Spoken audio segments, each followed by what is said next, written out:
you know what? I'll just say this. The grocery store gonna get mad at me if I complain about the carts not being returned. Wait, what? Like if I come on the podcast and complain about something or talk about something, Yeah. am I supposed to talk about no people, places, or things while I'm here? Honey, you've got a big storm coming. Hello everyone, how are you today? I hope you're having a really good day so far. If you are new here, my name is Taylor. This is Star Baby Moonchild, and we come to you from Baltimore City, Maryland. And here on my YouTube channel, I feature content that is generally focused on knitting and spinning.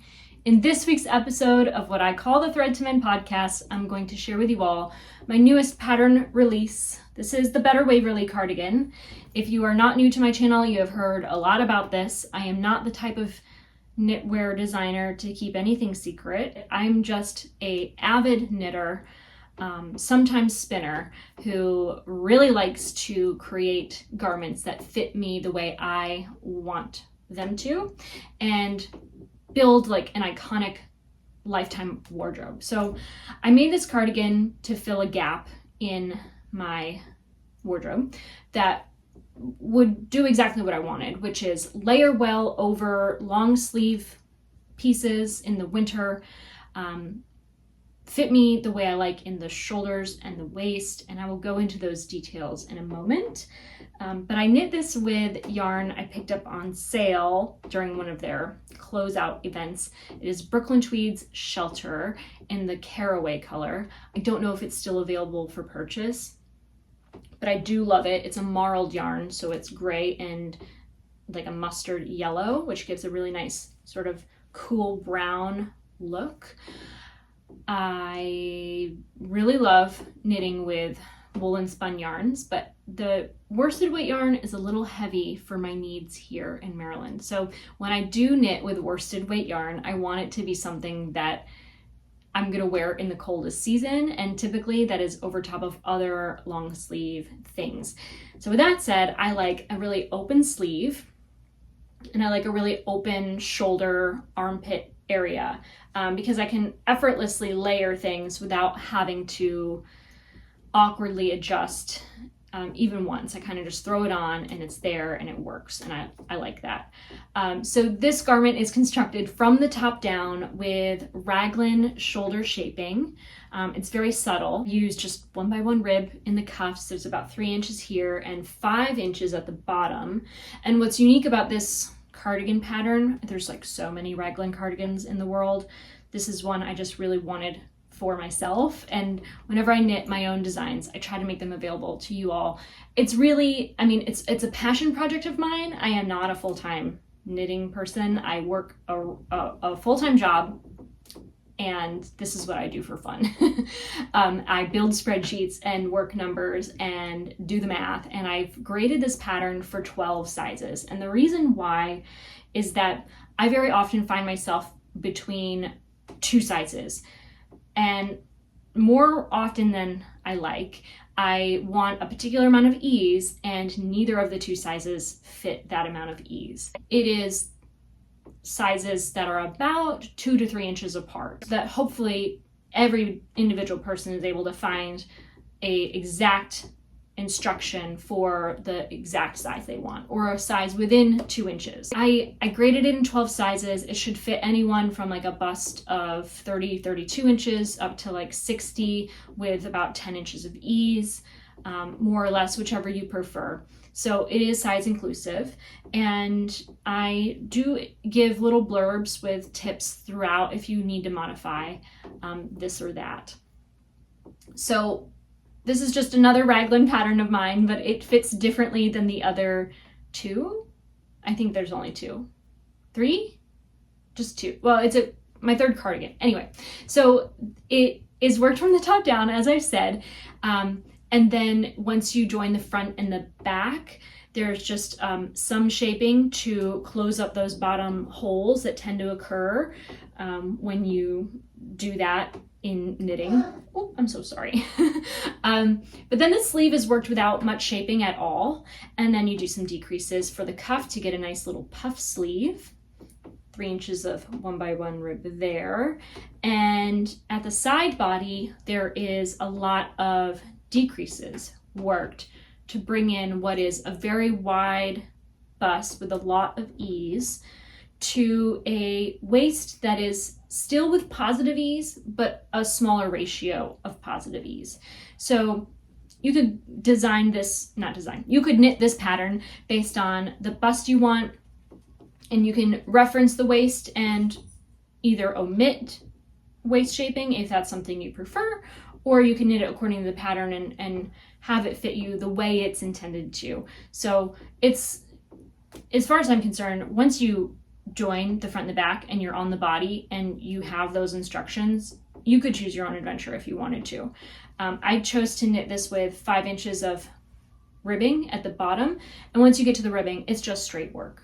So the shaping is really just between the armpit here and that ribbing, and you pick up and knit the button band, and that's it. It has a simple stretchy bind off for the button band. There's no I-cord, nothing in this one, and I really love the look of it. I'll stand up and show you a little bit more, but my favorite way to wear this cardigan is to kind of hike up the sleeves a little bit, so it has this like very hyper casual feel, and you can see like that shaping there that I talked about. You can wear it buttoned up, you can wear it open. I like to wear mine open a lot. It's just the perfect throw over everything garment.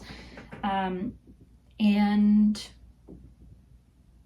this is it. It's done. It's ready for sale. And if you want to purchase it, there's a link in the description box below. You can buy it on Ravelry or on Payhip. And this is the Better Waverly. If you have any questions about this pattern or anything else, let me know in a comment below. I would love to answer any inquiries you might have. And that's really all the knitting I have to share this week. I have a huge update about the backyard garden. I have cast on my swatch. I did this before work the other day, so I got 2 or 3 rows in. But I am swatching for the home front pattern, which is by Sydney Crabaugh. Gorgeous 1940s classic design. And I'm excited to have this to wear to the office next year. Every time I put out a new pattern, I go through a wave of emotion because one thing that as an individual person, which I'm sure many people also juggle in their lives, is this feeling of like, is this enough? Is this good enough?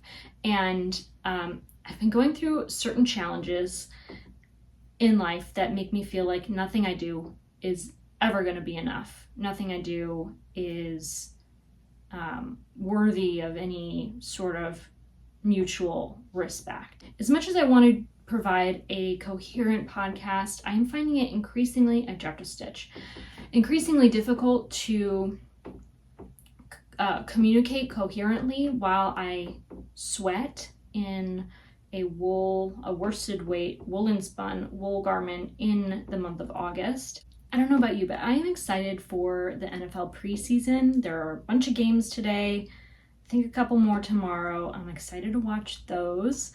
And I'm going to continue knitting this swatch. I also want to reference some of my old videos and find out which size was it that I cast on to knit in the Chained Oblivion cardigan, because I would like to start working that body to join the sleeves that I've nearly finished the second sleeve. And I think that will be my winter project. It's something that I hope I'll be able to wear before February. We have been getting a ton of rain. I wonder if you have survived Debbie unscathed. I hope everything's well with you all and your weather. And I wonder what you're working on right now. Do you have any projects planned? Are you knitting from your stash? Are you doing a low buy or no buy this year? I have been wanting to give a budget update. I just haven't been sure of how much to share, because money and finances is so personal. I will say I've been watching a lot of de-influencing content online, which is really inspiring to just continue to minimize my spending and to kind of get back on track in terms of saving for retirement and things like that. So I'm doing pretty good. I'm on a good path. I'm trying not to be too rigid, but you know, a budget really works. Like when you have a written budget and you're tracking every time you swipe your credit card, I've really been getting a lot of satisfaction the last few months. I had this idea that I was going to spend less money in 2024 and that I was going to do better at saving. But I hadn't really implemented a new strategy. I hadn't done anything different than in previous years. And it wasn't until March that I really sat down and I created a spreadsheet and solidified a budget. And I started to track every single expense, both personal expenses and shared expenses in our household. And I started tracking how much I was spending in each category, like utilities, food, like groceries, or meals and entertainment, stuff like that. I have a luxury category for my personal spending. I have a business category for the things that just cost me like monthly subscriptions for here on YouTube. And so I have been able to kind of better grasp what I've already spent. I've just dialed it in and I figured out what it is. And so now I know how much I'm allowed to spend outside of that to stay within my budget. And it took some time. I was not successful the first month that I got started. It was a wake-up call though to write down everything from January and February and see how far outside of my margin I would land. Sometimes it was above, sometimes it was below, but it didn't quite meet that threshold I had set for myself. And because I want to live in a state of continuing to save versus dipping into savings, I had to make adjustments. And I decided what that absolute threshold would be in March. In April and May, it took time to adjust my habits and, you know, not buy anything I wanted the moment I decided I felt like I wanted it, but instead crave wanting it. You know what it was? It was in June that I was going through some personal dramas with my family. I wasn't feeling great. You know, when you go through negative experiences, like sometimes you reach for your coping mechanisms, and for I think a while, one of my coping mechanisms was just shopping online. Like it's such a nice escape to fill a shopping cart and search for discounts and feel like you're getting a deal, and then it eventually arrives in the mail, and somehow it was never as exciting when it came than when I purchased it. And that's when I knew I was reaching for that sort of dopamine rush of like making the decision to buy something versus like actually having the thing I bought. And so March, April, May, I was really like chewing on that and trying to adjust my habit. In June, I fell back into it. Like I just decided like, if I want this, I'm getting it. It was always in the morning too. It was like, I got ready for work. I'm on my way to work and I'm going to buy the thing because I deserve it. I don't know. I just, whatever. So I bought like a fragrance sampler, and my thought was, it pays for itself. Once I have this $50 fragrance sampler, I'm going to get a $45 coupon to buy the full bottle that I love. And then what happened was I hated every fragrance in that sampler. So I wasn't going to buy a full bottle. It didn't feel free. It felt like I spent $50 on something I didn't need or want. And that's when I really woke up and was thinking, you know, you've been trying so hard. Why quit now? Keep going, keep working. You've got this. And in the same month that my order arrived, I had that realization, I met my budget goal. Like I had brought in more money than I spent. I was able to save for my future.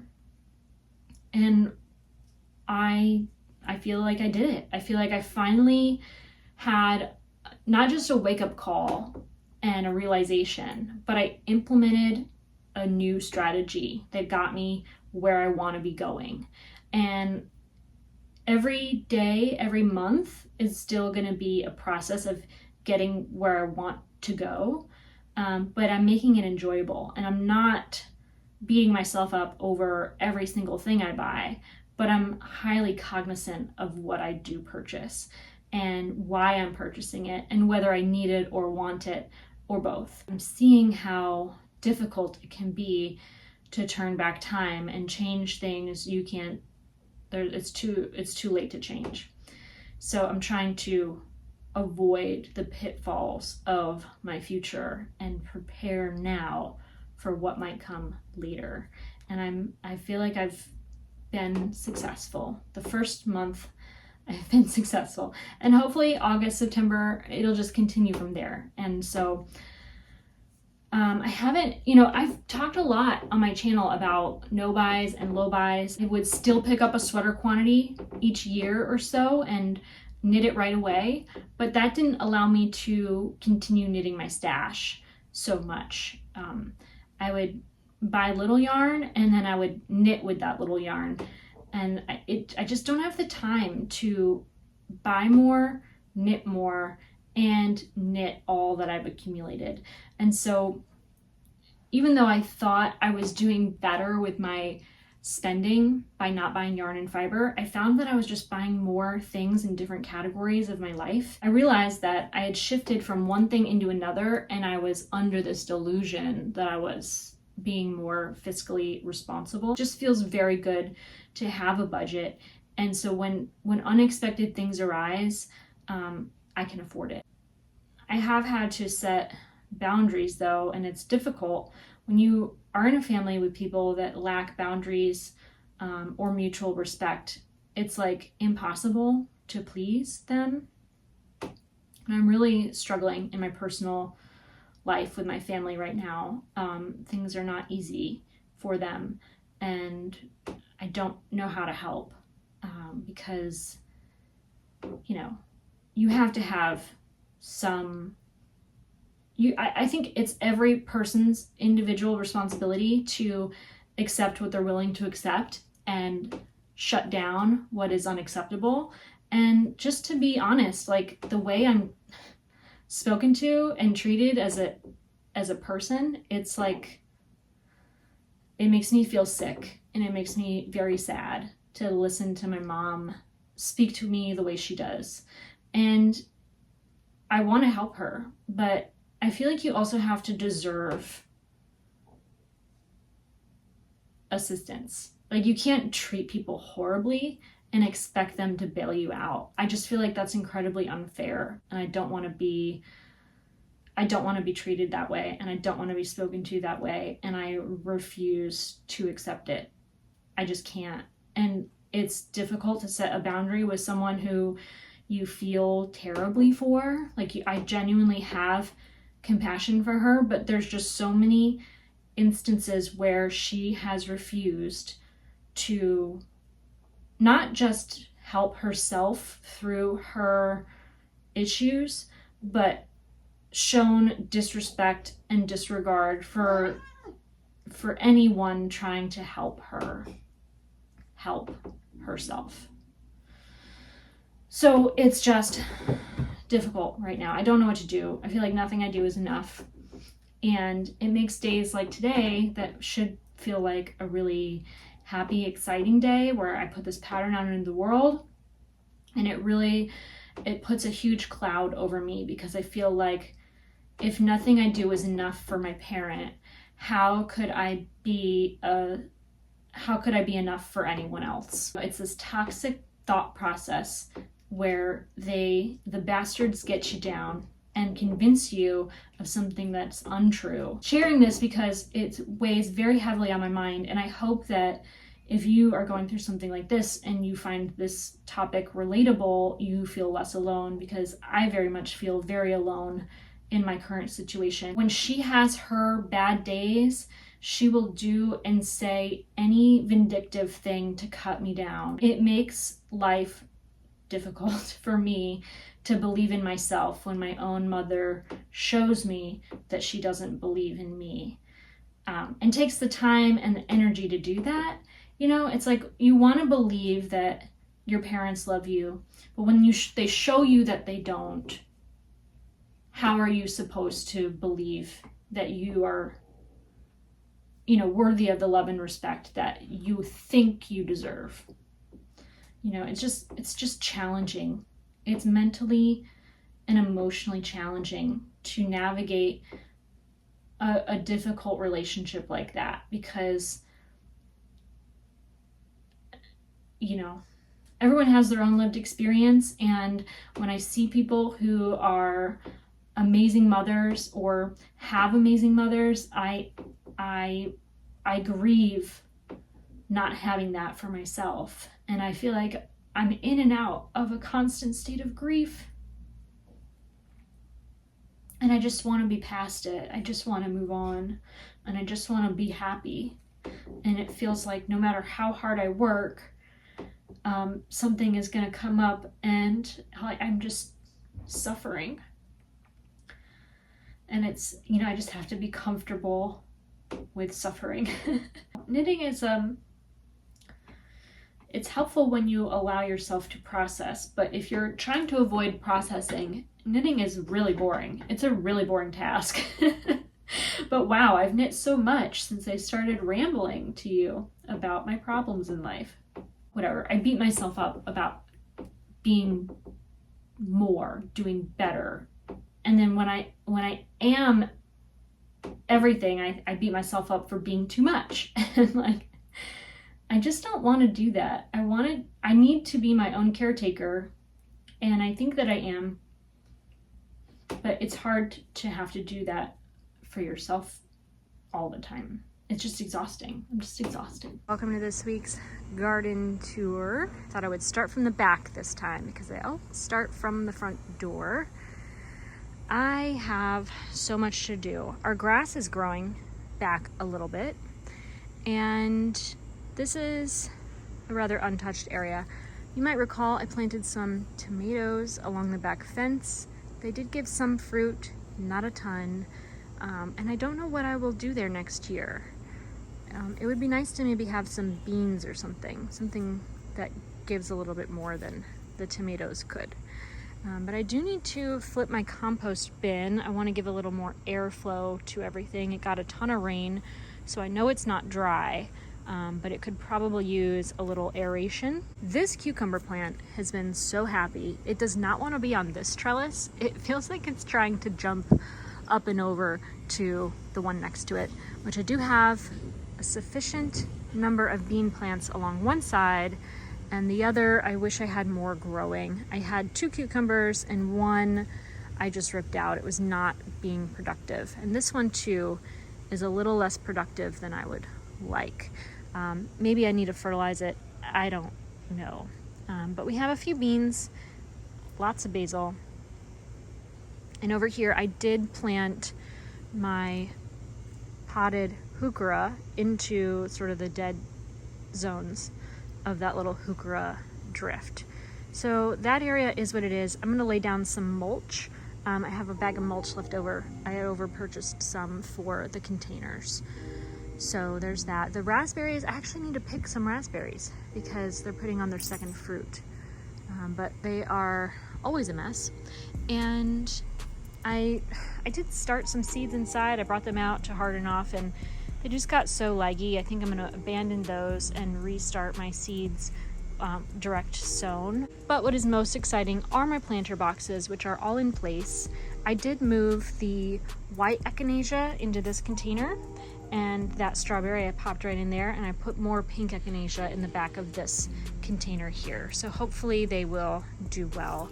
These ones seem quite happy where they are, and very happy with my planter boxes. I have herbs in both of these, among other things, but I have tarragon thyme and pineapple sage. This is a wandering Jew that I had indoors, and it was just a mess, so I cut it back and I popped it into those 2 containers there. This one has our chives, a bay leaf, another marigold, and some marjoram, a couple annuals. It is a cat bed though, as you can tell. But I'm really happy with how things are coming along, at least on the concrete. The garden beds, you know, this time of year it's always a mess. Usually there's more stuff growing, but I really only put a lot of attention into growing a lot of basil. So I don't know, it is what it is. Our peppers are peppering, the blueberries had blueberried, and the summer is over. It is almost fall. So eventually this bed will be next to nothing, and I'm gonna start to direct sow some collard greens and kale and see if I can grow some veggies over winter in that bed there. So that is it for this week's garden tour. Thank you so much for watching. Let me know what you're growing in your garden. Did you have any success this year? Have you had as many failures as I feel like I've had? Let me know in a comment below. I'd love to know what you're working on in your backyard garden. That is it for this week's episode of the Thread to Mend podcast. I want to thank you so much for watching. If you made it this far into this week's video, let me know in a comment below with the cat emoji of your choice, because Star Baby did grace us with her presence today. She is doing well. Nothing new, nothing out of the ordinary, still loud and proud. And that's it for this week's episode. If you want to find me on social media, my name is Taylor E. Owen on Ravelry and Instagram. You can find me over on TikTok as Taylor Knits. And once again, this new pattern release of mine is available for sale on Ravelry and Payhip. I will link to it in the description box below. And I just want to thank you all so much for being here. I hope you have a wonderful day, a wonderful week, and that you take care. Woo! I'm going through it, bitch. I'm losing my motherfucking medulla.